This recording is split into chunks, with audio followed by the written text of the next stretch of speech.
आज का जो टॉपिक है वो है रदरफोर्ड्स अल्फा रे scattering experiment, discovery of atomic nucleus. Basically हम लोग स्टडी करने वाले हैं mister Rutherford's and his team, जिसमें हमारे गीगर एंड मेल्सन भी शामिल थे इस एक्सपेरिमेंट को कंडक्ट कराने के लिए। ये क्लास 12th का टॉपिक है। सबसे पहले तो मैं एक बार डिटेलिंग बता देती हूँ कि इस वीडियो में हम लोग क्या क्या कवर करने वाले हैं इस एक्सपेरिमेंट के बारे में। तो सबसे पहले तो हम एक्सपेरिमेंट की डिटेलिंग करेंगे कि हम लोग क्या क्या मतलब इसमें जो पार्टिकल्स यूज़ हुए, जो एलिमेंट यूज़ हुआ, या जो भी हम लोगों ने स्ट्रक्चर फ्रेम किया है उस स्ट्रक्चर में यूज़ होने वाले एलिमेंट्स की सिग्निफिकेंस क्या है। नेक्स्ट उसके बाद हम जाएंगे इस एक्सपेरिमेंट को कंडक्ट करने के बाद क्या ऑब्जर्वेशन देखी गई, एंड देन कंक्लूजन, एक्सपेरिमेंट को कंडक्ट करने के बाद क्या कंक्लूड किया मिस्टर रदरफोर्ड ने एंड इनकी टीम ने, और उनके क्या लिमिटेशंस थे। Let us begin our lecture with the experiment. Okay, तो यहाँ पे आपको दिख रहा है सबसे पहले अगर उन्होंने क्या हाइपोथेसिस बनाई थी कंडक्ट करने के लिए कि हम कोई भी एक सोर्स लेंगे, एक ऐसा सोर्स जो एक रेडियो एक्टिव सोर्स है। सबसे पहले उन्होंने रेडियो एक्टिव सोर्स लेने का रीज़न क्या था, मतलब क्या सूझा कि उन्हें रेडियो एक्टिव सोर्स लेना है। तो उनकी ही रिसर्च थी, उन्होंने कुछ टाइम पहले ही एक रिसर्च की थी जिसमें उन्होंने बहुत एक्टिवली स्टडी किया था रेडियो एक्टिव पार्टिकल्स को, बिकॉज वो किस फॉर्म में डिके होते हैं। तो उन्होंने ये स्टडी किया था कि जब भी कोई रेडियो एक्टिव एलिमेंट या most of the radio active elements होते हैं वो या तो अल्फा या बीटा पार्टिकल्स को एमिट आउट करते हैं। तो उन्होंने सबसे पहले जो सोर्स लिया एट द टाइम जब उन्होंने ये एक्सपेरिमेंट किया था, तो उस टाइम पे उन्होंने जो एलिमेंट यूज़ किया था वो था बिस्मथ, जिसका जो एटॉमिक नंबर जो होता है वो होता है 83 एंड उसका जो मास नंबर होता है वो होता है 214। तो बिस्मथ को लेने का रीज़न ये था बिकॉज बिस्मथ एक ऐसा एलिमेंट है जिसको उन्होंने स्टडी किया था जो कि एक रेडियो एक्टिव एलिमेंट है एंड वो एक अल्फा पार्टिकल्स को एमिट आउट करता है बहुत ईजिली। तो इसलिए उन्होंने जो सोर्स ऑफ अल्फा पार्टिकल लिया वो था बिस्मथ। अब सेकेंड चीज़ होती है ये अल्फा पार्टिकल लेने का रीज़न क्या था, तो इसको भी एक बार स्टडी कर लेते हैं। ओके, अल्फा पार्टिकल का मतलब क्या होता है, एक ऐसा let me take the pencil. हाँ, अल्फा पार्टिकल का मतलब होता है एक ऐसा पार्टिकल जिसके पास दो, मतलब ये एक्चुअली हीलियम का, हम हीलियम न्यूक्लियस को कंसिडर कर लेते हैं कि जो हीलियम न्यूक्लियस होता है वो एक तरीके का अल्फा पार्टिकल होता है। इसका मतलब क्या है, उसके अंदर दो प्रोटॉन होते हैं और दो ही न्यूट्रॉन होते हैं। क्योंकि इन कंपैरिजन ये एक पॉजिटिव चार्ज कैरी करता है, मतलब कुल मिला के क्योंकि न्यूट्रॉन के पास कोई चार्ज नहीं होता और प्रोटॉन के पास पॉजिटिव चार्ज होता है, तो हम मान के चलते हैं कि अल्फा पार्टिकल जो होता है एक्चुअली एक पॉजिटिव चार्ज कैरी कर रहा है। एंड पॉजिटिव चार्ज कैरी करने के साथ साथ ये एक मैसिव पार्टिकल होता है बिकॉज इसका जो यूनिट मास जो है वो बढ़ जाता है in comparison to proton particle या neutron particle. That is why उन्होंने एक ऐसा सोर्स लिया, मैं पहले भी आपको बता चुकी हूँ, radio active element bismuth. And वो क्योंकि अल्फा पार्टिकल को डिके करता है या अल्फा पार्टिकल को एमिट आउट करता है और अल्फा पार्टिकल एक मैसिव पार्टिकल है, इसलिए हम लोगों ने सोर्स ऑफ अल्फा पार्टिकल के लिए बिस्मथ को लिया था। Okay, now just let me remove this portion. Okay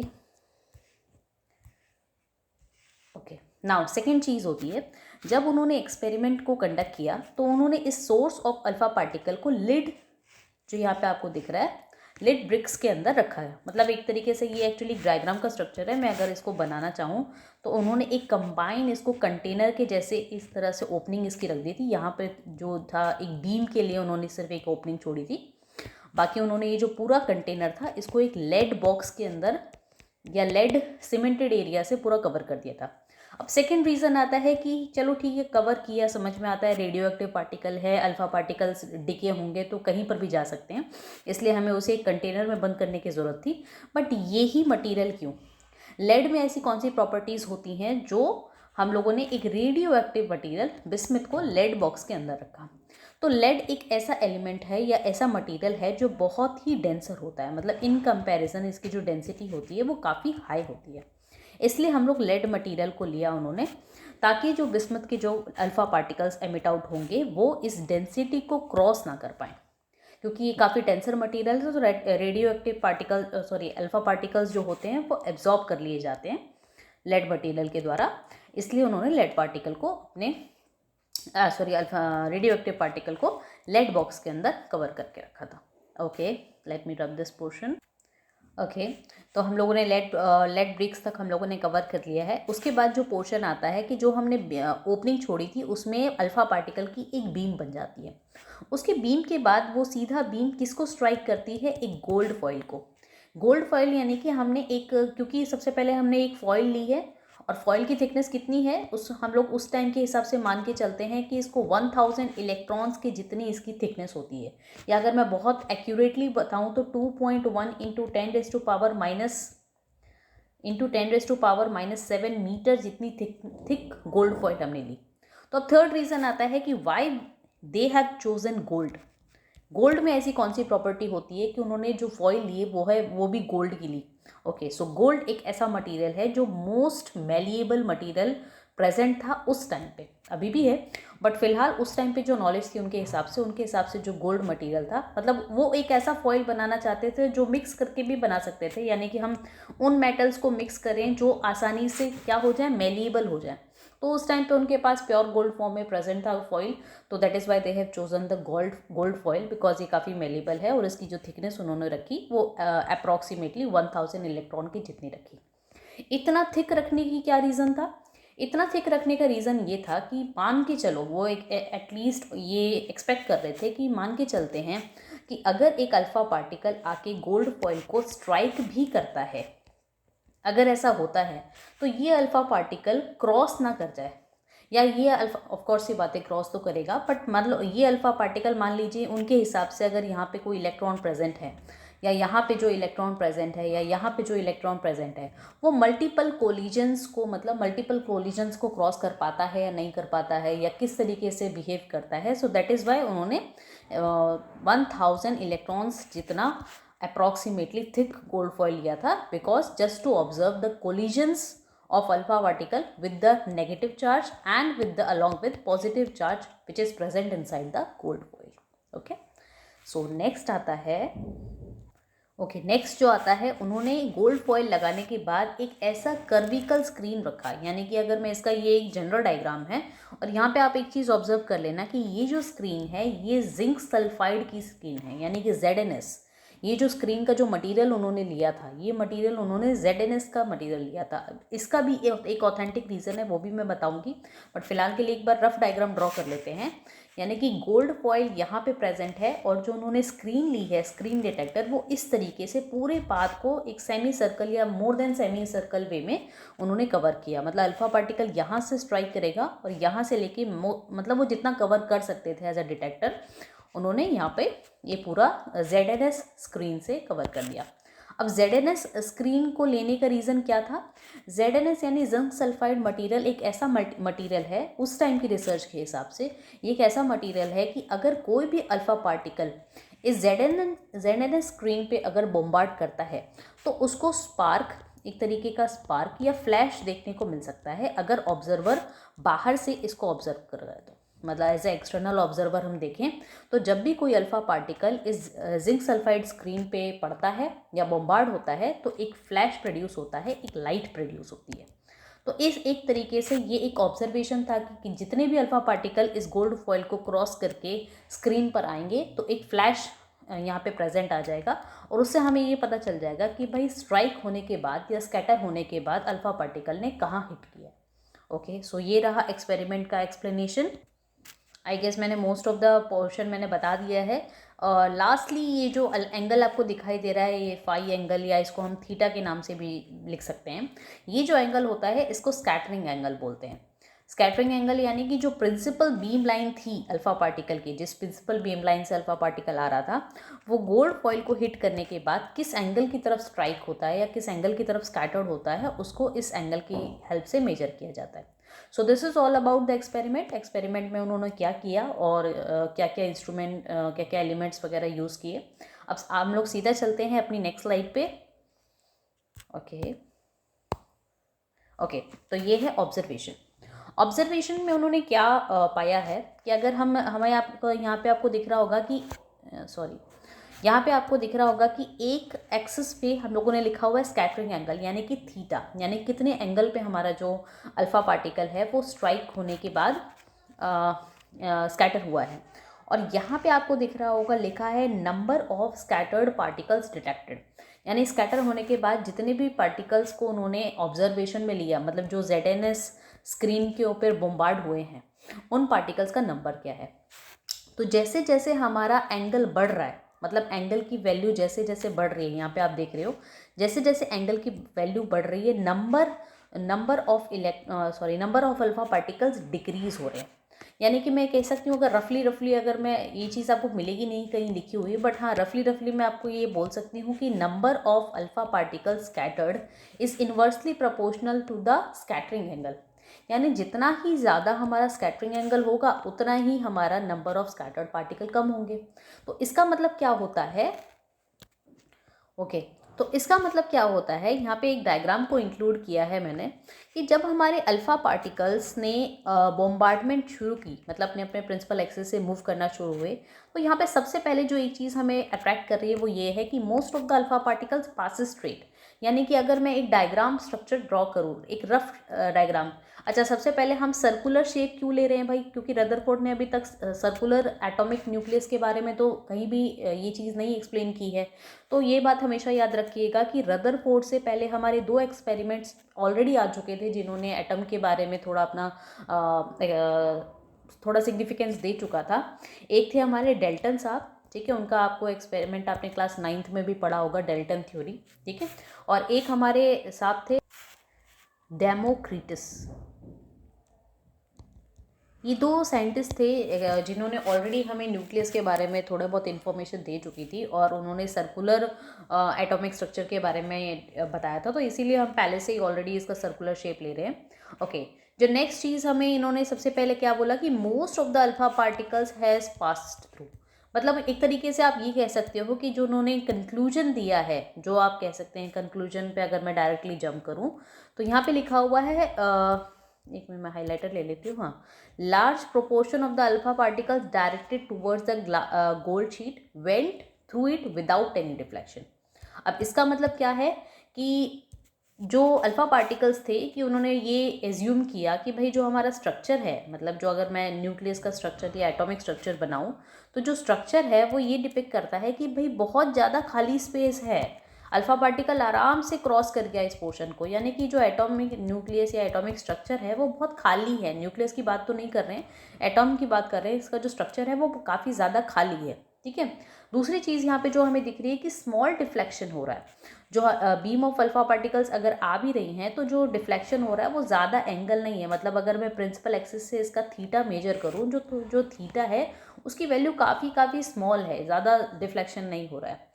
turn back यानी कि बहुत ही कम, अप्रॉक्सीमेटली वेरी माइन्यूट, 90% जो 90% से भी जो कम इलेक्ट्रॉन थे, मतलब 90% तो स्मॉल डिफ्लेक्शन या मोस्ट ऑफ द में चले गए, मतलब 90% अल्फा पार्टिकल्स तो निकल गए या उनका बहुत स्मॉल डिफ्लेक्शन था, बहुत कम एट परसेंटेज ऑफ एटम्स था, यानी 1% या कह सकते हो आप, वो जो है वो काफ़ी ज़्यादा एंगल पे डिफ्लेक्ट हुए हैं, यानी कि उनका जो एंगल था वो 90 डिग्री से ज़्यादा आप मान सकते हो, वो बहुत उनकी जो वैल्यू थी वो काफ़ी कम थी।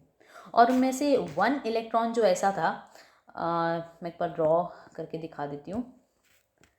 ओके सो इसमें से अल्फा पार्टिकल की जो बीम थी, या तो वो एंगल पे क्रॉस होके इस तरीके से डिफ्लेक्ट होके चली गई है, ठीक है, या उन्होंने जो बीम आई वो थोड़ा सा कम जो एंगल्स थे उन पे डिफ्लेक्ट होके चली गई, और जिसने सीधा जाके न्यूक्लियस को स्ट्राइक किया है, जिस पाथ से अल्फा पार्टिकल आए थे उन्हीं सेम पाथ से वो अल्फा पार्टिकल वापस गए। यानी कि अगर थीटा हम मान के चले तो एट द टाइम, उस टाइम पे जो थीटा था हमारा वो 180 डिग्री आया, ठीक है। तो ये था हमारा रदरफोर्ड का एक्सपेरिमेंट के ऑब्जर्वेशंस। हम सीधे कंक्लूजन हिट करते हैं। ओके सो सेकंड कंक्लूजन क्या था, सेकंड कंक्लूजन ये था कि only few electrons were diverted off their route. ये तो ऑब्वियसली बात है, हमने देख लिया है, ये बता चुकी हूँ मैं आपको। Since a very tiny percentage of alpha particles completely rebounded यानी कि ऑलरेडी आई एक्सप्लेन्ड कि कंप्लीटली रिबाउंडेड यानी कि उस टाइम पे जो थीटा था वो 180 डिग्री था।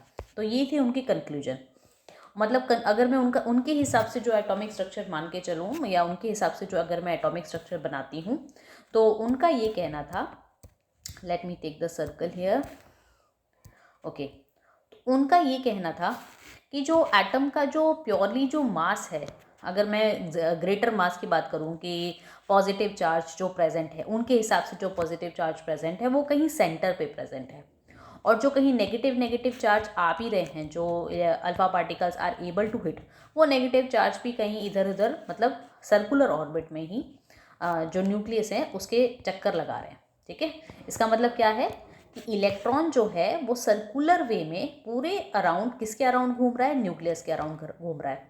और एज वेल एज उनका ये कहना भी था कि ये तो चलो लिमिटेशंस आ गई, लिमिटेशंस पे हम बाद में जाएंगे, एक बार मैं पेज ऐड कर लेती हूँ। अगर इलेक्ट्रॉन और प्रोटॉन मतलब न्यूक्लियस, जो उनका कहना था, अगर इलेक्ट्रॉन और न्यूक्लियस दोनों प्रेजेंट हैं एटम के अंदर और एटम न्यूट्रल है, मतलब कोई इलेक्ट्रिकली चार्ज पार्टिकल नहीं है, तो उनका कहना ये था भाई जितने इलेक्ट्रॉन प्रेजेंट हैं, जितने इलेक्ट्रॉन सर्कुलर वे में घूम रहे हैं न्यूक्लियस के आसपास, उतना ही न्यूक्लियस में प्रेजेंट है पॉजिटिव चार्ज, मतलब तभी तो ये इलेक्ट्रिकली न्यूट्रल हुआ ना एटम। दूसरी चीज़ जो उन्होंने बताई जो बहुत ही गलत चीज़ थी वो ये था कि जो हमारा इलेक्ट्रॉन है भाई वो सर्कुलर वे में न्यूक्लियस के अराउंड घूम रहा है। ठीक है, और ये स्ट्रक्चर होने के बावजूद ये एक बहुत ही स्टेबल स्ट्रक्चर है, मतलब जो ये एटम का जो इस वक्त जो उन्होंने मॉडल बताया ये एक बहुत स्टेबल मॉडल है, और जो इलेक्ट्रॉन है वो सर्कुलर ही घूम रहा है किसके अराउंड, न्यूक्लियस के अराउंड। तो इस वजह से क्या होता है, कुछ लिमिटेशंस प्रेजेंट हो गई, कुछ लिमिटेशंस आ गई स्ट्रक्चर में। तो लिमिटेशंस क्या थी, सबसे पहली लिमिटेशन जो उन्होंने मतलब फेस करी वो ये थी कि उन्होंने ये प्रेडिक्ट किया कि electron will orbit around the positively charged nucleus which is not anticipated to be stable. ये तो ऑब्वियस सी बात है कि अगर कोई चीज़ नेगेटिव चीज़ न्यूक्लियस के अराउंड घूम रही है, ठीक है, तो ऑब्वियस सी बात है कि जब भी कोई चीज़ मूव होती है उसके पास मोमेंटम होता है, और मोमेंटम होता है और वो अगर एनर्जी यूज़ कर रही है मूविंग के लिए, तो ऑफकोर्स ये बात है ना कि एनर्जी रिड्यूस भी तो होगी, एनर्जी रिलीज भी तो होगी, जैसे जैसे वो मूव करेगा एनर्जी रिलीज होती जाएगी। तो इसके हिसाब से तो भाई हमारे इलेक्ट्रॉन को आके किस में मिल जाना चाहिए, न्यूक्लियस के अंदर बॉम्बार्ड होना चाहिए। यानी कि अब ये सर्कुलर पाथ नहीं होना चाहिए, ये एक स्पाइरल पाथ होना चाहिए, और एंडिंग में आके इसका अंत क्या होना चाहिए कि इसको न्यूक्लियस के अंदर आके बॉम्बार्ड हो जाना चाहिए। बट क्या ऐसा हो रहा है, नहीं, ऐसा नहीं हो रहा है। तो मतलब ये एक लिमिटेशन है कि एटम का स्टेबल होना या स्टेबलाइजेशन ऑफ एटम वो एक्सप्लेन नहीं कर पाए थे हमारे रदरफोर्ड। सेकेंड जो लिमिटेशन यहाँ पे हमें दिख रही है, because it is merely postulated that existence of proton existence of protons in the nucleus, the Rutherford model could not resolve the problem of atomic mass।